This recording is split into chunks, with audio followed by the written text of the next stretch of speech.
Howdy y'all, Christi here, Little Salty Homesteader. Welcome back to my YouTube channel. It is day 2 of tomato planting, so let's go ahead and go outside and get started.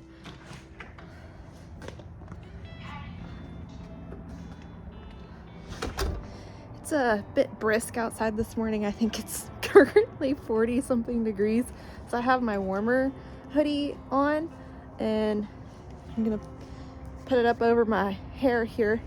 I don't have to worry about what I look like today. I do have an appointment later, but it's not like necessary for me to look super professional. So let me flip this camera view around and show you what I have, because I have to work very quickly this morning before I go to my appointment. So let's take a look. Okay, I have already measured everything out. I've laid it all out down to the companion plants that are going to go in. Tomatoes measured out. Both beds are ready to go. This is tomatillos. Those were so small that whenever I pulled them out of their containers, I just went ahead and planted them directly. Then we have eggplants here, and then some more tomatillos here, companion plants ready to plant. So let's go ahead and get started with today's planting. These are Roma tomatoes. So Romas are a determinate variety, so we're actually not going to prune off any of the sucker branches there. We're just going to plant this in here because since it's determinate, those are also going to help with, you know, the amount of fruit that the plant sets. So let me just get the fertilizer in.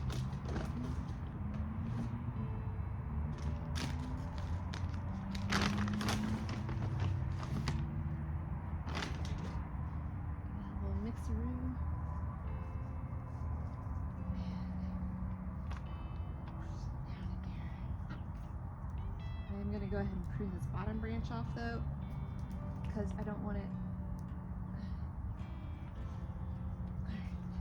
There we go. Roma is done. Alright, just keep trucking along.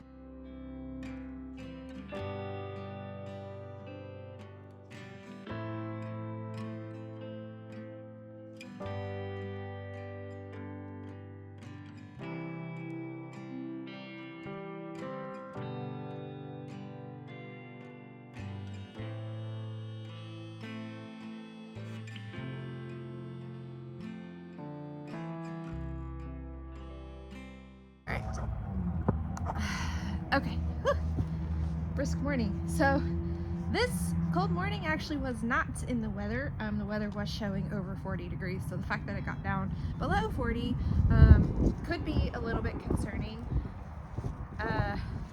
but it's going to warm back up. So it, you know, it might have, if it was going to stay that cool for several hours or multiple nights or anything like that, then I would be concerned about stunting the growth of these plants. But since they've been outside the last several days, overnight, through a rainstorm, all of those things, and it is warming back up, it's not staying this temperature, I think that the plants will be fine. I don't think that they're going to go, you know, I don't think their growth is going to be stunted. This one is Marglobe. This is another one that is do not prune because it is a determinate variety, and I will write on the label if I don't need to prune it, just as a reminder to myself. Most of the plants that I grow are indeterminate. I just have these two types right here, these Romas and this Marglobe, that are determinate. So everything else can be pruned. What did I? Oh, it's already there. Okay. And like I was saying yesterday, the benefits of pruning for the indeterminate varieties is to help increase airflow. It can also help your fruits be bigger. If you're like out to grow the biggest, baddest tomato in town, I don't really care about the size of my fruits. I just want them to taste good and I want them to be healthy. So I prune them for the airflow reasons, and seems to be working out pretty okay for me. Let's see here. These plants look pretty happy, even though it is a pretty brisk morning. They don't look like they're affected too much by the cold. I may come back and go ahead and prune that one off. But if this perks up, I'm going to just leave that. All right, so just keep on trucking along. Okay, we have speckled Roman here. And I went through last week and discussed all of the varieties that I'm growing, so I'm not going to tell you on each one. I'm just going to point out anything special about growing them, like those determinants, the Romas and the Marglobes.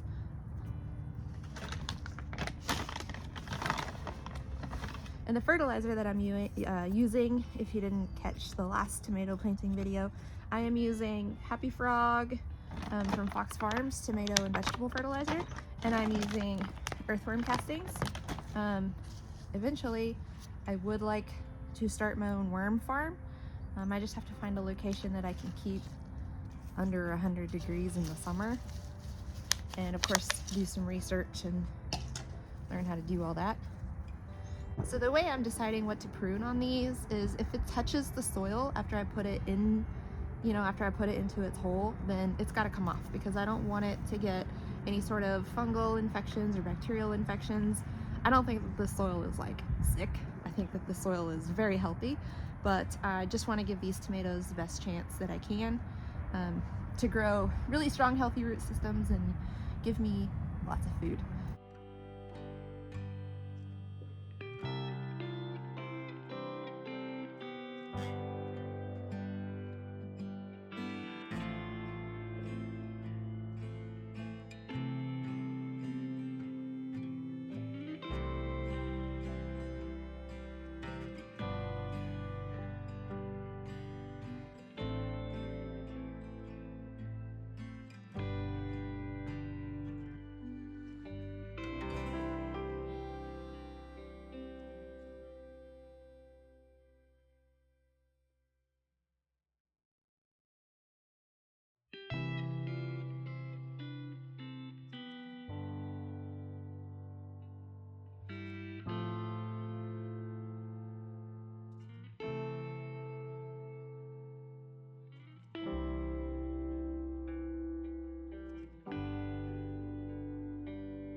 So this one, if you could see, whenever I planted it, I actually planted it kind of like sideways because it was already like curving. So I just planted it to go along with its natural curve. It's still going to grow those roots along the stem that's underneath the soil, and it'll be perfectly fine. I just, instead of trying to fight it to make it go a direction that it wasn't growing in, I just kind of went with the way that it was doing its thing. Almost done with the tomatoes in this bed, and then we can do the companion plants in here, and we'll start on that back bed. So look at this soil. That is so fluffy and awesome. And I got it from multiple different sources, so I can't tell you like, hey, this is the definitive one. This is like multiple stores, multiple trips. My poor husband helping me carry multiple bags of soil. If we had a truck, I would have just gone and went to the local composting center and just gotten like a cubic yard and then gone back and gotten another. But we don't have a truck, so I got what I could fit in several trips, and it seems like it's going to be pretty good stuff.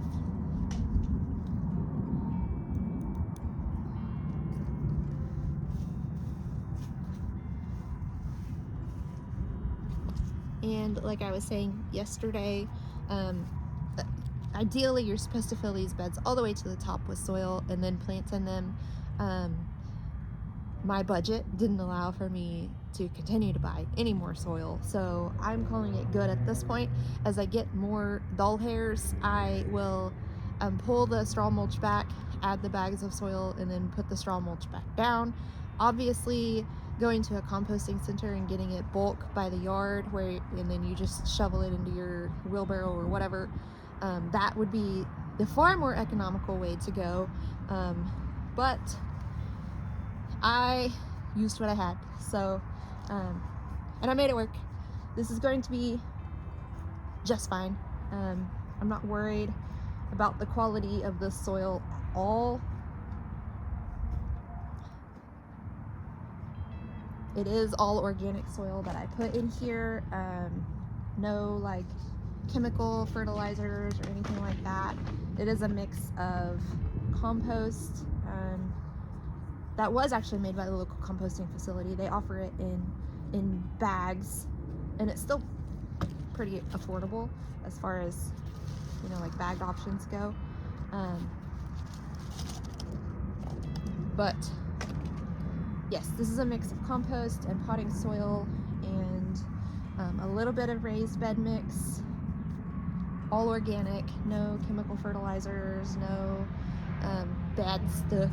So I'm really excited to see these tomatoes grow in this. I think it's gonna be really awesome. Let's keep moving.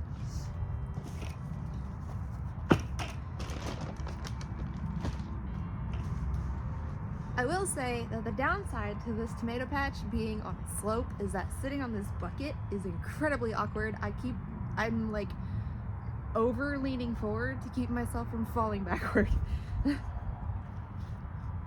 On the other side, you know, where I'm leaning into the bed, it's a whole lot easier because I'm just going with like the natural flow of things, but I'm having to fight gravity.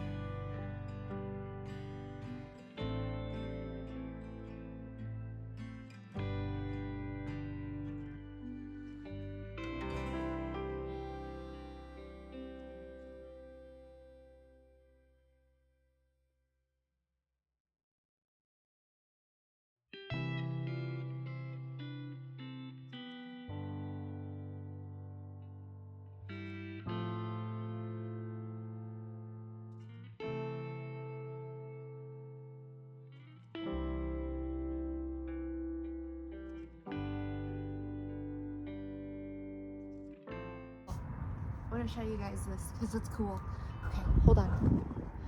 Okay, so you can see this guy right here, and there was another one, but it went down into the soil too. That's what I'm talking about whenever I say you want healthy soil that is teeming with life. I've also seen roly-polies and crickets.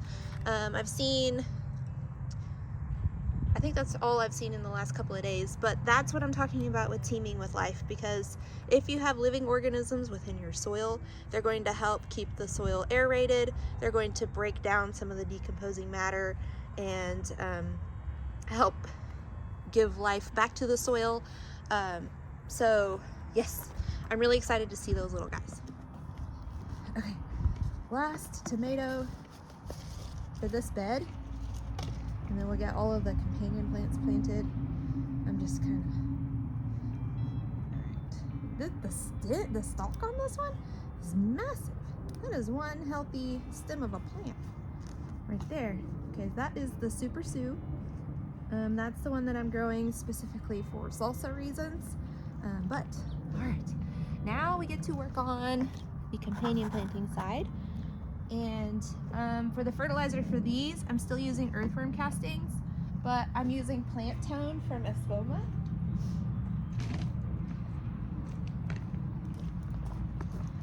It's right here.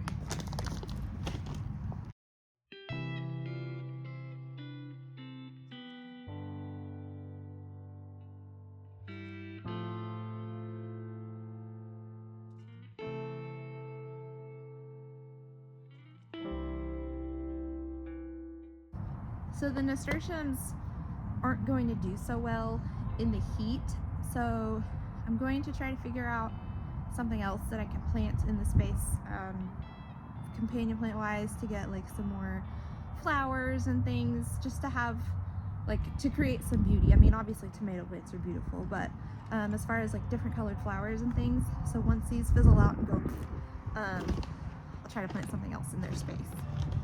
Fully utilize this garden to its maximum potential here.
Purple Ruffles basil.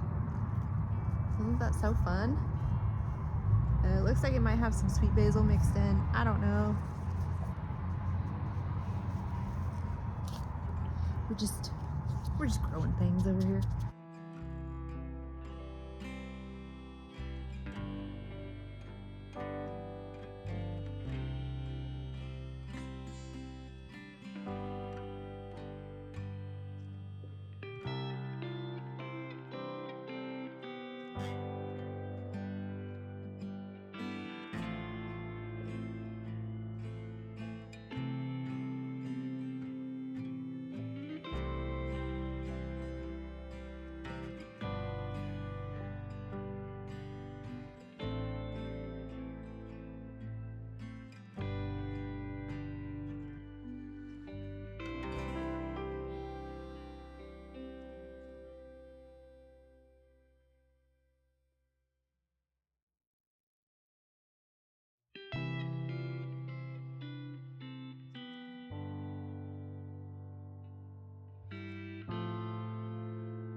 This is the purple emperor nasturtium. I believe this is a trailing one, so my plan is to kind of just run it through and then over the side and create, hopefully, a wonderful cascade. I don't know how well it's going to work out since it doesn't really like heat. Not that it's hot right now, but hopefully we get good cascades before it gets too hot and it goes kaput.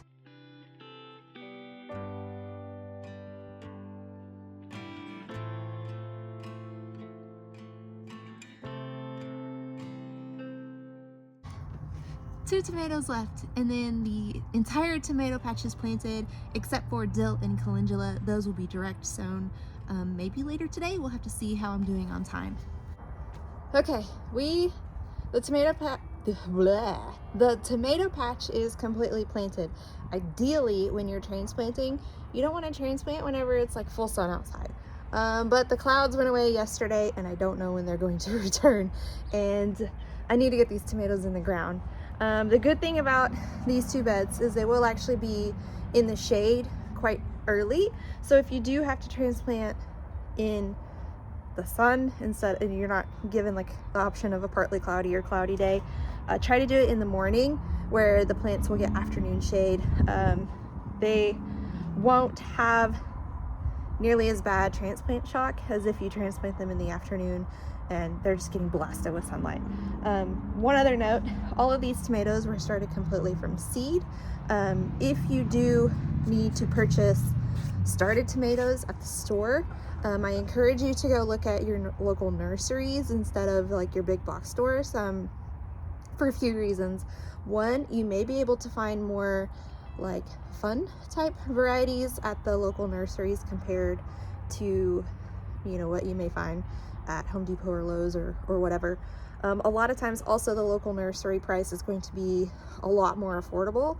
I have gone to homegrown plants like 4 times in the last week, and their started vegetable plants were $2.95 each compared to $5.78 at Walmart and Home Depot. I don't know what Lowe's prices are, I haven't been there, but that's $3 per plant, and if you're planting a lot of plants, that adds up really quickly. So if you have to go to the started plant route, try to look into those local nurseries. If that's not an option, check out even another option is to try to find like a local seed sale, local plant sale. Sometimes gardeners like myself will start like a bazillion plants and then sell off any extra that they have.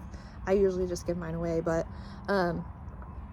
those folks will typically be far more affordable. Find like a master gardener in your area and see if there's going to be like a master gardener seed sale at some point. You're going to find plants that are better cared for. Obviously those more fun varieties, more affordable price. There's a lot of benefits to doing, local nursery, local plant sale, what have you, compared to shopping at the big box store. Obviously if big box store is your only option, just grow the food. If you have to just buy one tomato plant, just grow the food. That's the whole point, right? But that is all I have for now. I need to go wash my hands so that I'm not going to my appointment looking like I've been digging in the dirt, which I have. But thank you guys so much for joining me today. If you liked this video, as weird and chaotic as it was, please feel free to like and subscribe and do all of the YouTube-y things. I greatly appreciate it. I will be back later this afternoon to hopefully film some more. That will be the next video that comes out. But again, thank you guys so much for joining me today. Go find a way to get those garden manicures.